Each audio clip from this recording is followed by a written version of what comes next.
ದೀಪಾವಳಿ ಹಬ್ಬ ಎಂದ ತಕ್ಷಣ ಕಣ್ಣ ಮುಂದೆ ಬರುವುದು ದೀಪ ಹಣತೆ ಬೆಳಕು ಅಲ್ಲವೇ? ಅಸತೋಮ ಸದ್ಗಮಯ ತಮಸೋಮ ಜ್ಯೋತಿರ್ಗಮಯ. ಅಂದರೆ ಜೀವನದ ಕಷ್ಟಗಳನ್ನು ಒಡೆದೋಡಿಸಿ ಬೆಳಕನ್ನು ತರುವಂತಹ ವಿಶೇಷ ಹಬ್ಬವೇ ದೀಪಾವಳಿ. ಈ ಒಂದು ಬೆಳಕಿನ ಹಬ್ಬದಲ್ಲಿ ಅಂಧಕಾರ, ಅಜ್ಞಾನ ಹಾಗೂ ಋಣಾತ್ಮಕ ಅಂಶಗಳನ್ನು ಹೋಗಲಾಡಿಸಲು ದೀಪಗಳನ್ನು ಎಲ್ಲರ ಜೊತೆ ಸೇರಿ ಬೆಳಗುತ್ತೇವೆ. ನಮಸ್ತೆ ಪ್ರಿಯ ಸ್ನೇಹಿತರೆ, ನಾವಿಂದು ದೀಪಾವಳಿ ಹಬ್ಬದ ಪೌರಾಣಿಕ ಹಿನ್ನೆಲೆ, ಮಹತ್ವ, ಅದರ ವಿಶೇಷತೆಗಳನ್ನು ಈ ಒಂದು ವಿಡಿಯೋದಲ್ಲಿ ತಿಳಿದುಕೊಳ್ಳೋಣ.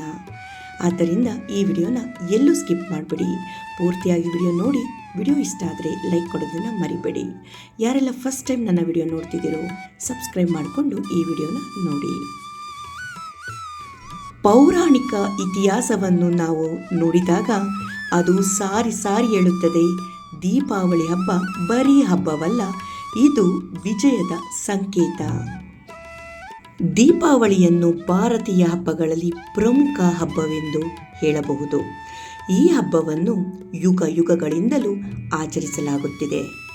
ದೀಪಾವಳಿಯ ಕಥೆಗಳಲ್ಲಿ ದೀಪಾವಳಿ ಹಬ್ಬದ ಬಗ್ಗೆ ಪೌರಾಣಿಕ ಮಹತ್ವವನ್ನು ನಾವು ನೋಡುತ್ತೇವೆ. ದೀಪಾವಳಿಗೆ ಸಂಬಂಧಿಸಿದ ಪೌರಾಣಿಕ ಕಥೆಗಳು ಮತ್ತು ಪ್ರಾಮುಖ್ಯತೆಯನ್ನು ನಾವು ಈ ಒಂದು ವಿಡಿಯೋದಲ್ಲಿ ತಿಳಿದುಕೊಳ್ಳೋಣ ಬನ್ನಿ. ಮೊದಲನೇ ದೀಪಾವಳಿ ಸತ್ಯ ಯುಗದಲ್ಲೇ ಆರಂಭವಾಯಿತು.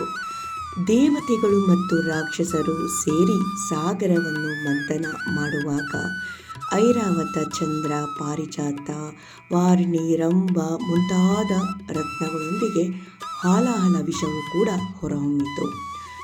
ಇದರೊಂದಿಗೆ ಆರೋಗ್ಯ ದೇವನಾದಂತಹ ಧನ್ವಂತರಿಯು ಉಗಮಗೊಳ್ಳುತ್ತಾನೆ. ಇದನ್ನು ಧನ್ತೆರಸ್ ಹಬ್ಬವಾಗಿ ಆಚರಿಸಲಾಗುತ್ತದೆ. ಇದರ ನಂತರ ಮಹಾಲಕ್ಷ್ಮೀ ದೇವಿಯು ಈ ಮಹಾಮಂಥನದಿಂದ ಜನಿಸುತ್ತಾಳೆ ಮತ್ತು ಮೊದಲ ದೀಪಾವಳಿಯನ್ನು ಎಲ್ಲ ದೇವರುಗಳು ಸೇರಿ ಅವಳ ಸ್ವಾಗತದೊಂದಿಗೆ ಆಚರಿಸಿದರು. ಇನ್ನು ತ್ರೇತಾಯುಗಕ್ಕೆ ಬಂದರೆ, ತ್ರೇತಾಯುಗದಲ್ಲಿ ಈ ಒಂದು ದೀಪಾವಳಿ ಹೆಚ್ಚು ಪ್ರಸಿದ್ಧವಾಗಿದೆ.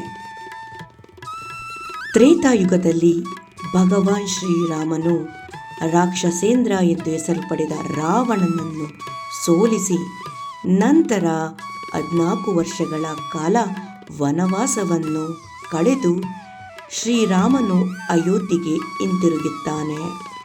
ಹಿಂತಿರುಗಿದಾಗ ಇಡೀ ನಗರ ದೀಪಗಳಿಂದ ಅಲಂಕರಿಸಲಾಗಿರುತ್ತದೆ ಮತ್ತು ಈ ಹಬ್ಬವನ್ನು ಕತ್ತಲೆಯ ಮೇಲೆ ಬೆಳಕಿನ ವಿಜಯದ ಸಂಕೇತವಾಗಿ ದೀಪಾವಳಿ ಎಂದು ಆಚರಿಸಲಾಯಿತು.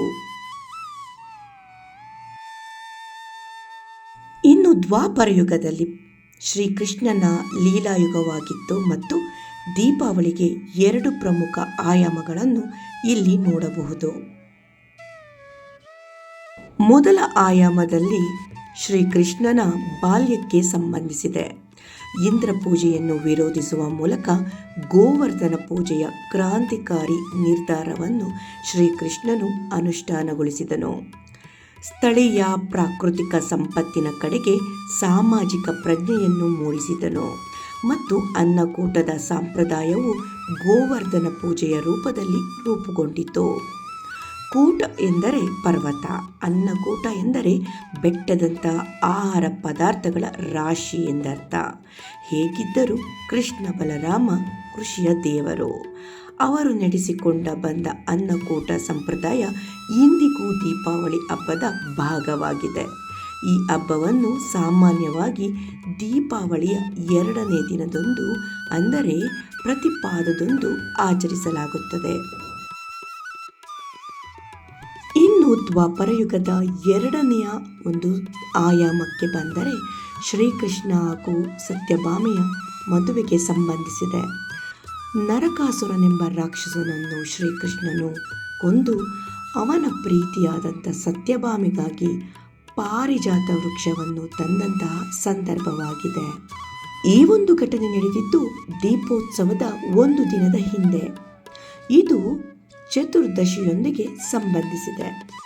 ಆದ್ದರಿಂದಲೇ ಇದನ್ನು ನರಕ ಚತುರ್ದಶಿ ಎಂದು ಕರೆಯುತ್ತೇವೆ. ಇನ್ನು ಕಲಿಯುಗದ ಕಥೆ ಹೇಳುವುದಾದರೆ, ಪ್ರಸ್ತುತ ಕಲಿಯುಗವು ದೀಪಾವಳಿಯನ್ನು ಸ್ವಾಮಿ ರಾಮತೀರ್ಥ ಮತ್ತು ಸ್ವಾಮಿ ದಯಾನಂದ ನಿರ್ವಾಣದೊಂದಿಗೆ ಸಂಪರ್ಕಿಸುತ್ತದೆ. ತ್ರಿಶಾಲಾನಂದನ್ ಮಹಾವೀರ್ ಅವರ ತಮ್ಮ ಸ್ವಯಂ ಅಜ್ಞಾನದ ಅತ್ಯುನ್ನತ ಬೆಳಕನ್ನು ಪೂರೈಸಲು ಈ ಒಂದು ಉತ್ಸವವನ್ನು ಆರಿಸಿಕೊಂಡರು. ಅವರನ್ನು ಭಾರತೀಯ ಜ್ಞಾನ ಮತ್ತು ಬುದ್ಧಿವಂತಿಕೆಯ ಪ್ರಜ್ವಲಿಸುವ ಅಮರ ದೀಪ ಎಂದು ನೆನಪಿಸಿಕೊಳ್ಳುತ್ತಾರೆ. ಅವರ ದಿವ್ಯವಾದ ಸೆಳವು ಪ್ರೀತಿ, ಅಹಿಂಸೆ ಮತ್ತು ಸಂಯಮದ ಅದ್ಭುತ ಮಾದರಿಯಾಗಿ ಇಂದಿಗೂ ಕೂಡ ಜಗತ್ತನ್ನು ಬೆಳಗಿಸಿದೆ. ಇನ್ನು ಧರ್ಮದ ದೃಷ್ಟಿಯಿಂದ ದೀಪಾವಳಿ ಹಬ್ಬಕ್ಕೆ ಐತಿಹಾಸಿಕ ಮಹತ್ವವಿದೆ. ದೀಪಾವಳಿಯ ಪೌರಾಣಿಕ ಮಹತ್ವವನ್ನು ನೋಡುವುದಾದರೆ, ಭಗವಾನ್ ಶ್ರೀ ವಿಷ್ಣುವು 3 ಲೋಕಗಳನ್ನು 3 ಹಂತಗಳಲ್ಲಿ ಅಳೆದನು ಮತ್ತು ಬಲಿ ರಾಜನ ದಾನದಿಂದ ಪ್ರಭಾವಿತನಾಗಿ ಅವನಿಗೆ ಪಾತಾಳವನ್ನು ನೀಡುತ್ತಾನೆ ಮತ್ತು ಭೂಮಿಯ ಜನರು ಅವನ ನೆನಪಿಗಾಗಿ ಪ್ರತಿ ವರ್ಷ ದೀಪಾವಳಿಯನ್ನು ಆಚರಿಸಲಿ ಎನ್ನುವ ವರವನ್ನು ಕೂಡ ಭಗವಾನ್ ವಿಷ್ಣು ಬಲಿಚಕ್ರವರ್ತಿಗೆ ನೀಡಿದನು. ತ್ರೇತಾಯುಗದಲ್ಲಿ ರಾವಣನನ್ನು ಸಂಹರಿಸಿ ಶ್ರೀರಾಮನು ಅಯೋಧ್ಯೆಗೆ ಹಿಂತಿರುಗಿದಾಗ ಅವನ ಆಗಮನದ ಮೇಲೆ ದೀಪವನ್ನು ಬೆಳಗಿಸಿ ಸ್ವಾಗತಿಸಲಾಗಿತ್ತು. ಶ್ರೀಕೃಷ್ಣನು ದೀಪಾವಳಿಯ ಹಿಂದಿನ ದಿನವಾದ ಕಾರ್ತಿಕ ಚತುರ್ದಶಿಯಂದು ನರಕಾಸುರನನ್ನು ಸಂಹರಿಸಿದನು. ಈ ಸಂತೋಷದಲ್ಲಿ ಗೋಕುಲ ನಿವಾಸಿಗಳು ಮರುದಿನ ಅಮಾವಾಸ್ಯೆಯಂದು ದೀಪವನ್ನು ಬೆಳಗಿಸಿ ಆಚರಿಸಿದರು. ಈ ಒಂದು ಪೌರಾಣಿಕ ಹಿನ್ನೆಲೆ ಅಥವಾ ಕಥೆಯು ದೀಪಾವಳಿ ಹಬ್ಬ ಹೇಗೆ ಹುಟ್ಟಿಕೊಂಡಿತು ಎನ್ನುವುದರ ವಿವರವಾಗಿ ಇದು ತಿಳಿಸುತ್ತದೆ. ಈ ಒಂದು ಬೆಳಕಿನ ಹಬ್ಬ ನಿನ್ನೆ ಮೊನ್ನೆ ಆಚರಿಸಿಕೊಂಡು ಬಂದಂಥ ಹಬ್ಬವಲ್ಲ. ಇದು ಪುರಾಣಗಳಿಂದಲೂ ಈ ಒಂದು ಬೆಳಕಿನ ಹಬ್ಬ ಆಚರಿಸಿಕೊಂಡು ಬರಲಾಗಿದೆ. ದೀಪಾವಳಿಯ ಆಂತರಿಕ ಮಹತ್ವವೇ ಮನುಷ್ಯನನ್ನು ಕತ್ತಲೆಯಿಂದ ಬೆಳಕಿನೆಡೆಗೆ ಕರೆದೊಯ್ಯುವುದು. ಮನುಷ್ಯನು ನಿರಂತರವಾಗಿ ಕತ್ತಲೆಯಲ್ಲಿ ಮುಳುಗಿರುತ್ತಾನೆ. ಪ್ರತಿ ಬಾರಿ ಅವನು ಕತ್ತಲೆಯಿಂದ ಆವರಿಸಿಕೊಂಡಾಗಲೂ ಅವನು ತನ್ನೊಳಗೆ ಸದಾ ಬೆಳಗುತ್ತಿರುವ ದೀಪವನ್ನು ಬೆಳಗಿಸಬೇಕು. ನಾವು ಎಲ್ಲಿಗೆ ಹೋದರೂ ಆ ದೀಪವನ್ನು ಕೊಂಡೊಯ್ಯಬೇಕು. ನಾವು ಎಲ್ಲೇ ಇದ್ದರೂ ಅದು ನಮ್ಮ ಹಾದಿಯಲ್ಲಿ ಅದು ಸದಾ ಬೆಳಗುತ್ತಾ ಇರಬೇಕು. ಇನ್ನು ಈ ಒಂದು ಜ್ಯೋತಿಯ ಅರ್ಥವೇನೆಂದರೆ, ಅಜ್ಞಾನದ ಕತ್ತಲೆಯನ್ನು ಹೋಗಲಾಡಿಸಲು ಮನುಷ್ಯನಿಗೆ ಬಾಹ್ಯ ದೀಪಕ್ಕೆ ಅಗತ್ಯವಿರುವಂತಹ ದೀಪ, ಎಣ್ಣೆ, ಬತ್ತಿ ಮತ್ತು ಬೆಂಕಿಯ ಅಗತ್ಯವಿರುತ್ತದೆ. ಮನುಷ್ಯನಿಗೆ ಹೃದಯವೇ ಒಂದು ದೀಪ, ಮನಸ್ಸು ಬತ್ತಿ, ಪ್ರೀತಿಯೇ ಎಣ್ಣೆ ಮತ್ತು ವೈರಾಗ್ಯವೇ ಬೆಂಕಿ. ಈ 4 ನಮ್ಮಲ್ಲಿ ಇದ್ದಾಗ ಆತ್ಮ ಜ್ಯೋತಿ ಪ್ರಕಾಶಮಾನವಾಗಿ ಬೆಳಗುತ್ತದೆ. ಅಂದರೆ ದೈವಿಕ ಜ್ವಾಲೆ. ಆತ್ಮದ ಬೆಳಕು ಉರಿಯುವಾಗ ಜ್ಞಾನದ ಬೆಳಕು ಕಾಣಿಸಿಕೊಂಡು ಅಜ್ಞಾನದ ಕತ್ತಲೆಯನ್ನು ಹೋಗಲಾಡಿಸುತ್ತದೆ. ಇದೇ ಇದರ ಸಂಪೂರ್ಣ ಅರ್ಥವಾಗಿದೆ. ಇದನ್ನು ನಾವು ಅರ್ಥ ಮಾಡಿಕೊಂಡು ಈ ಒಂದು ಬೆಳಕಿನ ಹಬ್ಬದಲ್ಲಿ ಕತ್ತಲೆಯಿಂದ ಬೆಳಕಿನೆಡೆಗೆ ಸಾಗೋಣ.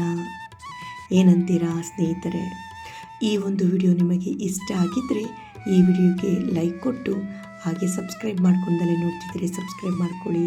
ಹಾಗೆ ಈ ಥರ ಒಳ್ಳೊಳ್ಳೆ ದೈವಿಕವಾದಂತಹ ವಿಡಿಯೋಗಳಿಗಾಗಿ ನನ್ನ ಚಾನಲ್ನ ಫಾಲೋ ಮಾಡ್ತಾ ಇರಿ. ನಿಮ್ಮ ಅನಿಸಿಕೆಗಳನ್ನು ನನಗೆ ಕಮೆಂಟ್ ಬಾಕ್ಸಲ್ಲಿ ತಿಳಿಸಿ ಅಂತ ಹೇಳ್ತಾ ಈ ಒಂದು ವಿಡಿಯೋನ ಇಲ್ಲಿಗೆ ಎಂಡ್ ಮಾಡ್ತಾ ಇದ್ದೀನಿ. ಈ ವಿಡಿಯೋನ ಸಂಪೂರ್ಣವಾಗಿ ನೋಡಿದ್ದಕ್ಕೆ ನಿಮ್ಮೆಲ್ಲರಿಗೂ ಹೃತ್ಪೂರ್ವಕ ಧನ್ಯವಾದಗಳು. ಹಾಗೆ ಎಲ್ಲರಿಗೂ ಕೂಡ ದೀಪಾವಳಿ ಹಬ್ಬದ ಹಾರ್ದಿಕ ಶುಭಾಶಯಗಳು.